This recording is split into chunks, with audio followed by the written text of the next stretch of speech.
Here's what I love about this passage, that it confronts and comforts us with the tender-hearted patience of the Lord.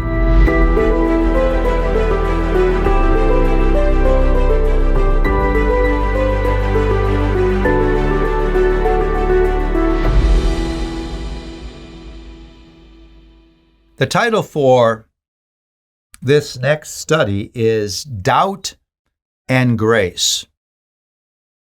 I love the passage I'm about to read, but I love it for something other than its drama.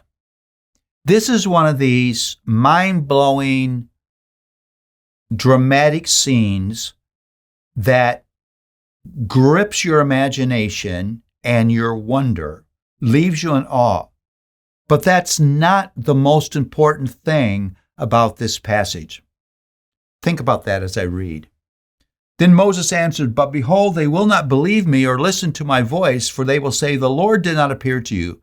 The Lord said to him, 'What is that in your hand?' And he said, 'A staff.' And he said, 'Throw it on the ground.' So he threw it on the ground, and it became a serpent, and Moses ran from it. But the Lord said to Moses, 'Put out your hand and catch it by the tail.'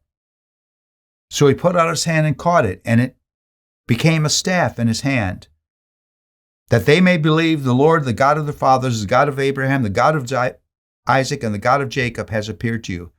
Again the Lord said to him, "Put your hand inside your cloak." And he put his hand inside his cloak, and when he took it out, behold, his hand was leprous, like snow. Then God said, "Put your hand back inside your cloak." So he put his hand back inside his cloak, and when he took it out, behold, it was restored like the rest of his flesh.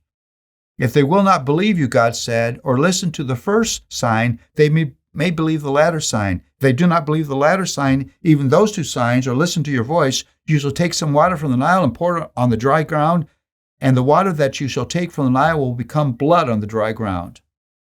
Now think about what is happening in these conversations. Get beyond these amazing miracles. God has identified himself to Moses as the great I am. He has assured him of his presence. He has told him that he remembers his promises. He has told him that he will unleash his power. He has told Moses that his hope is not in the power of his hands, but in God's outstretched hands. But Moses is still filled with doubt and fear. What's God's response? To mock his doubts? To turn away in disgust from Moses and choose someone else? Here's what I love about this passage, that it confronts and comforts us with the tender-hearted patience of the Lord. In the face of the doubt of this man, who has already been reassured 10 times, God responds to Moses with grace. God stoops to meet Moses' fear-ridden heart and demonstrates to Moses the power that will be available to him as he calls Pharaoh to release the Israelites. The staff becoming a snake, the hand becoming leprous, the water turning blood are all acts of grace to empower the faith and assurance of this deeply anxious man. Wow. Be humble here. If you were Moses, you'd be afraid too. If you were Moses, you'd want reassurance too. This account of Moses, again, sends me to the New Testament. It reminds me of Thomas, the disciple who doubted the resurrection of Jesus, and in doubting the resurrection of Jesus, doubted the power and promises of God.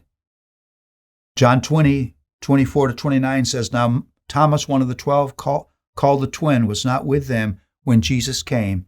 So the other disciples told him, 'We have seen the Lord.' But he said to them, 'Unless I see his hands and the mark of his nails, and place my finger in the mark of his nails, and place my hand aside, I will never believe.'